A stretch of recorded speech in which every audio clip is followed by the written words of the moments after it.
Namaste and welcome. It is Rishi here from meditatewithrishi.com, and today we are exploring the final of the 6 Vedic philosophies, the Vedanta philosophy. So far we've covered Nyaya, Vaisheshika, Samkhya, Yoga, Mimamsa, and today we explore the pinnacle of Indian spirituality, which is the Vedanta philosophy. Okay, so let us get straight into it. Now, it's really amazing that Vedanta means, Ved means knowledge and Anta means end, the end. So Vedanta actually means the end of knowledge. It means that once you know this, there is nothing else to be known. There are no more questions. All questions have been answered. This is the ultimate, the pinnacle of Indian spirituality. Okay, so let's look at, first of all, who was this philosophy given by? So the author of this was Badrayan. Okay, so Badrayan was also known as Vedvyasa. And it's important to know that Vyasa is actually it is a chair. It is not a name of a person, right? So there are many people throughout history who fill that chair, and Badrayan was the final, I believe the 41st Vedvyasa, essentially.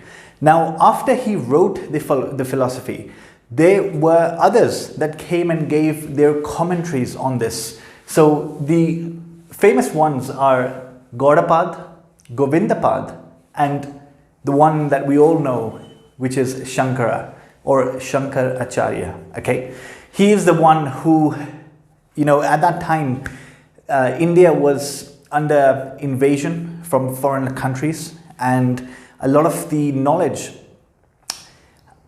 a lot of these scriptures had been lost, burnt, destroyed, etc., etc. So I'll tell this story properly in another video, but because it's really interesting. But Shankara essentially is the one who took it forward and spread it across India, essentially. And Shankara is the one who was able to defeat each and every other philosophy, both Vedic and non-Vedic philosophies. And it is because of this that Vedanta is the pinnacle, because all the 3 questions that we have been trying to answer, what is the nature of the self? Why do we suffer? How to become free of suffering?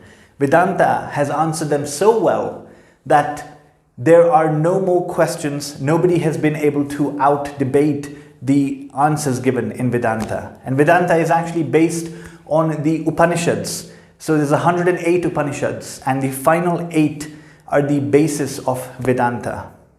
Vedanta is also the basis for Gyan Yoga or Jnana Yoga, which is one of the 4 types of yoga mentioned in the Bhagavad Gita. Okay, so this video is going to be a brief understanding of Vedanta. Obviously, in the courses that I'll be running and in future videos, we will cover this in a lot more depth. So today I'm going to try my best to give you the essence of this philosophy in this video. Okay, so let's get to it. Now, the fundamental aspect, the fundamental point of this philosophy, which we actually saw in the Mimamsa philosophy, is that it has completely eradicated the difference between the creator and the creation. So it is saying that there is no separation between creator and creation. There is only one reality. Creator and creation are one, essentially, which means that you are divinity itself, I am divinity itself. Our problem is that we do not know this, and because we do not know this, we are ignorant. We suffer in this world because we do not know our true nature, essentially. Okay, so this is really, really important to understand, right? So remember, in the previous Samkhya Yoga philosophy, you had matter and you had energy.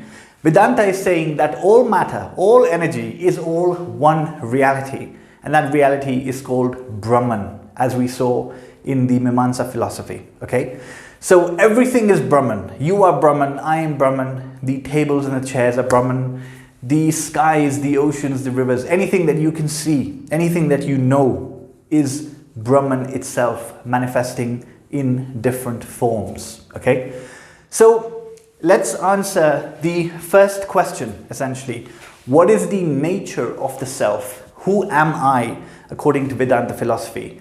And because there is only one reality, there is no separate realities. Because there is only one reality, your true nature itself is Brahman. You are Brahman. Tat Tvam Asi. Okay? So if that is the case, if you are Brahman and you are divinity itself, then why is it that we suffer? Why is it that we have the petty sufferings of human life? Why do we feel jealous and anxious and sad when things don't go our way? Why? So the reason for this, the cause of suffering, is the ignorance of our true nature. We do not know that we are Brahman. We do not know that we are divinity itself. Okay, we have forgotten essentially. We have forgotten, and because we have forgotten, we suffer essentially. This is very similar to what yoga is saying. Yoga was telling us that your true nature is the Purusha, the pure consciousness. But because of the ego, right? Because of the ego, you think you are an individual existence. You feel you have an individual existence, that you are separate from the supreme consciousness. And that is why you suffer. So this is very, very similar, right? But ultimately, what Vedanta is saying, that the realization that you are Brahman is what is important. So if you compare this to the Mimamsa philosophy, Mimamsa was saying that recognizing the Brahman in all is what is important. Because if you recognize the Brahman in all, if your actions recognize the Brahman in all, then you will become free of suffering, because good actions will lead to good results.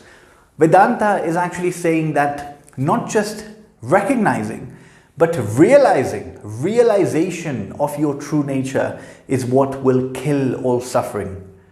Because when you realize that you are the ultimate reality, when you realize that you are eternal, you are pure consciousness, never born, never dying, then everything will lose its meaning, right? Happiness and sadness will not matter. Life and death will not matter, because you are, not an individual. You are not being born and you will not die. You are the ultimate pure consciousness. Okay? So, now, this may sound a bit wishy-washy when you hear it at first. So let's try and dig into this and understand this in a bit more detail, essentially. Okay? So, the first example that is given is that you can take the example of clay. Okay? So, with clay, you can see my little drawings here. With clay, you can make many things. You can make a clay pot, you can make a cup of tea, you can make a vase, you can make so many different things. But ultimately, all of these things, their basic nature is clay itself. One day they will deconstruct and they will go back into clay. They will merge back to just being clay. Their basic reality, their basic nature is clay itself. So in the same way, right, our basic reality is Brahman itself. If this pot of clay starts to believe that I am an individual pot, I'm not clay, I'm a pot, and I have my own existence, then that is false. That is false knowledge, right? It is clay. And we are Brahman, ultimately. But why do we get illusioned? Why do we get illusioned thinking that we have this individual existence? So for this, I want to tell you a beautiful story. This is the story of King Janak. So if you have read the Ramayana, you will know that Janak is Sita's father. Okay? So the story goes that one day King Janak was really enjoying his royalty. He had everything. He had the parties, he had a lot of women, he had a lot of food, he had a lot of, people that were obeying him. He was enjoying his royalty like never before. And one of his soldiers comes to him and says to him that the enemy kingdom has begun to attack, essentially. we need to prepare for battle immediately. And he runs, immediately they start preparing to start defending themselves and attacking the enemy.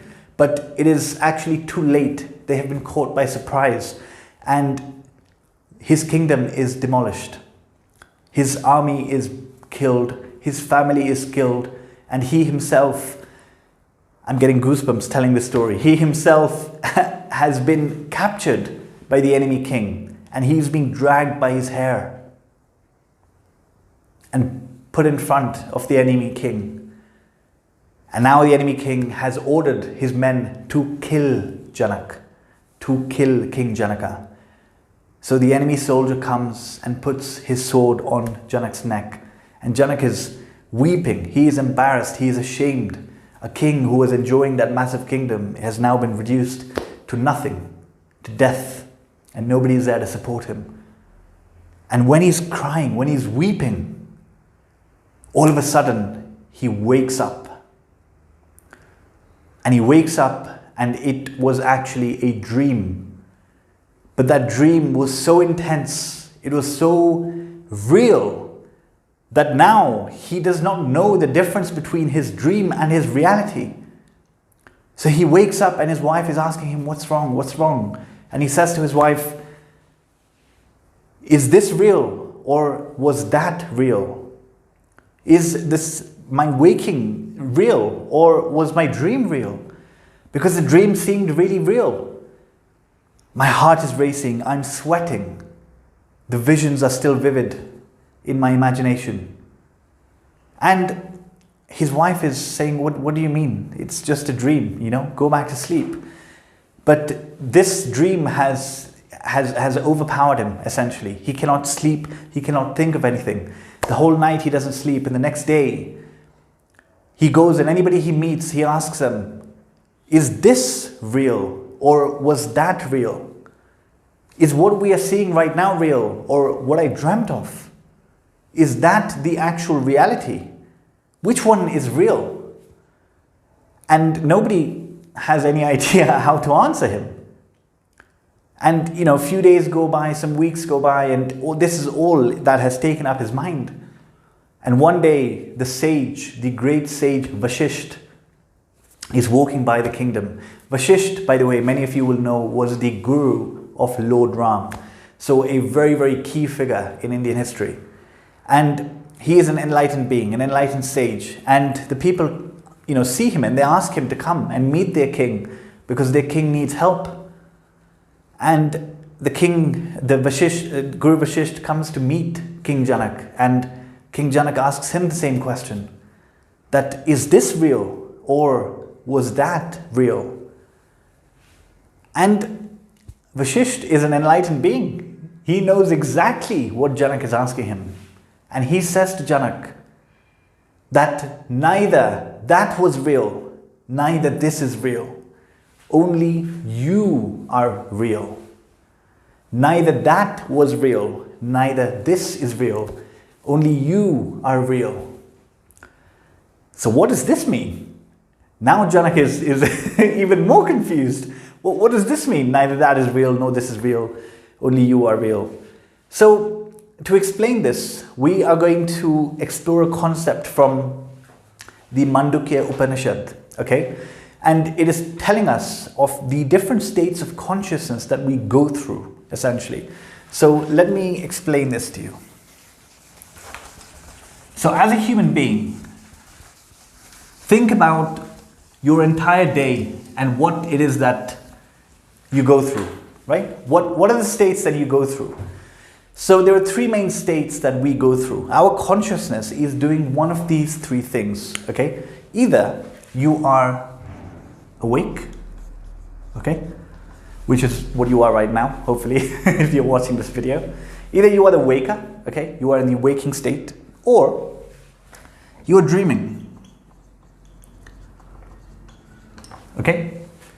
Either you're waking, or you're dreaming, or you are in deep sleep, essentially.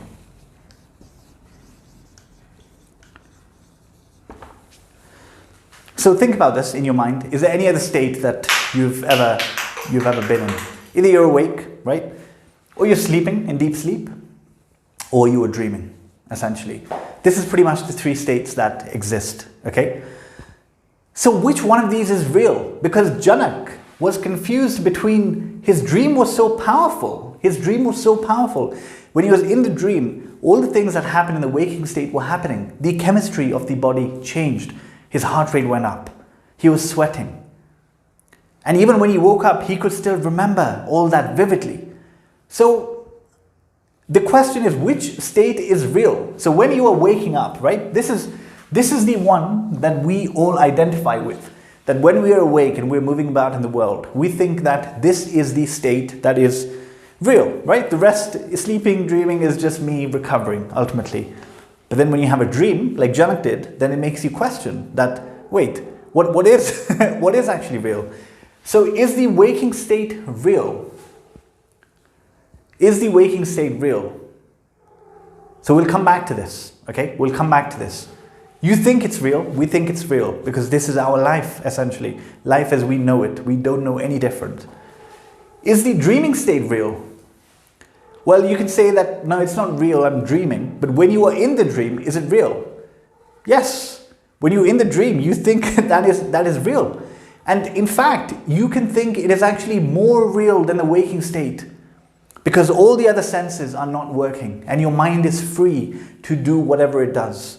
It's like when you were in the cinema hall, when all the lights are off and it's just a movie playing. It is a much more intense experience. The dream is a much more intense experience, right? So when you are there, that is also real for you because all the things are happening. Your body chemistry is changing. So is this the real state? Or when you're in deep sleep, is that real? Because when you're deep sleep, do you have an experience there? Of course you do. It may just be the experience of sleeping, right? But still, you wake up and you say that I had a good sleep or I had a bad sleep. So that consciousness is there, that you slept somehow. So here there is experience, here there is experience, and here there is experience. All of these have an actual experience. You are experiencing all of these. So which one of these is real, ultimately? And the answer is that none of them are real. Because these are all your states. These are not you. You are not the waker. You are not the dreamer. You are not the deep sleeper. These are your states. So this means that there is somebody, there is something, somebody who is witnessing these states as they're happening.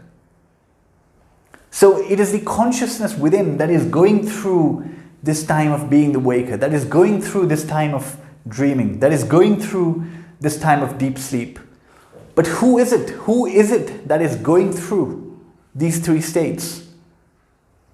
Do you understand? Just like the body is not the clothes, the body is wearing the clothes, right? In the same way, you are not the body. You are wearing the body. Who is wearing the body? Right? So there is actually a fourth state, which is your real self. And this is known as the Turiam. This is the Brahman.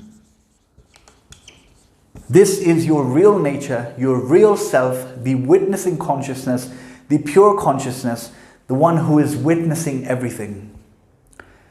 So this is your real nature, ultimately, okay? You are not the waker, the dreamer, or the deep sleeper. You are the Brahman, essentially. You are the consciousness within that is seeing everything happen. And this consciousness, its nature is pure bliss. Just like when you're playing a video game, you can enjoy the video game. You can get really into playing the video game. But ultimately, there is this knowledge that that video game character is not me. I'm just experiencing that happening on another screen. In the same way, we must live our life knowing that we are actually the Brahman. We are the pure consciousness. This is the video game, the waker, the dreaming, the deep sleep. that is the video game, right? That is ultimately, it is something that is happening on the screen, but it is not us, essentially.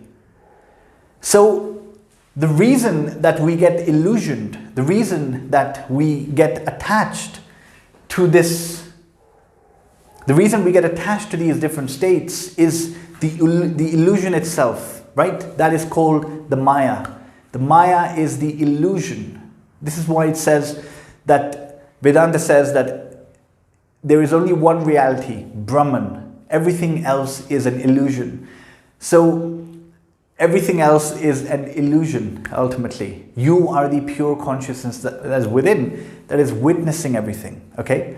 So ultimately, this is the essence of Vedanta. Now, I appreciate that if you're hearing this for the first time, it may not make sense. That's okay, don't worry, okay? In future videos, in the courses that I'll be running, we will be covering this in a lot more depth, and I'll be able to answer your questions in a lot more detail, essentially, okay? But it's important to realize that what Vedanta is saying, that in order to free ourselves from suffering, we have to realize that our true nature is this Brahman, okay? We have to realize this. And when we realize this, it will kill everything. It will kill all suffering immediately. Immediately. Okay? So this is ultimately the point. Now, I just want to put this out there that Vedanta forms the basis of Gyan Yoga, which is the path of wisdom, the path of inquiry. And Vedanta is not everybody's cup of tea. It is not everybody's cup of tea. In fact, most people, it is not their cup of tea. Okay, so what I mean by this is it can be a very dry path, because what you are trying to do is you are trying to realize through the intellect, right? You are trying to basically say, I'm not the body, I'm not the mind, I'm not the prana, I'm not the ego, I'm not this, I'm not that, I'm not this, not this, not this. But we are trying to realize from the same state of consciousness, which is why it is actually so difficult, right? So in my humble opinion, the people that can actually practice pure Vedanta, can actually practice this inquiry to realize their true nature, they are already coming into this world at a very, very purified state.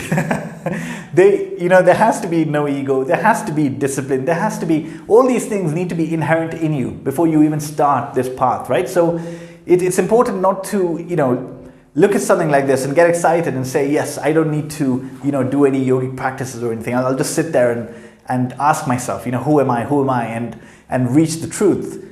Now, it is a direct path, but it is only direct if you have done 90% of the work. If you've not done that work, then it's not that easy, right? So for most people that we see, this ultimate reality that we call Brahman, right? We are trying to essentially think of something that has no name, no shape, no form, no smell, no nothing. We're trying to comprehend an idea that cannot be comprehended, which is why it's so difficult. So this is why in the Indian culture, you have all the gods and the goddesses, right? And it's important to understand that the concept of God in Indian culture, right, is not this creator God. The concept of God in Indian culture is actually a representation, a symbol for the Brahman, okay? So this Brahman can be replaced with something that is more tangible for you. So that Brahman can be replaced with anything. Rama is Brahman. Krishna is Brahman. Anything can be Brahman for you. For the Vaishnavas, Vishnu and his avatars are Brahman. For the Shaivites, Shiva is Brahman. For the Shaktas, the goddess is the Brahman, right? The ultimate reality, essentially.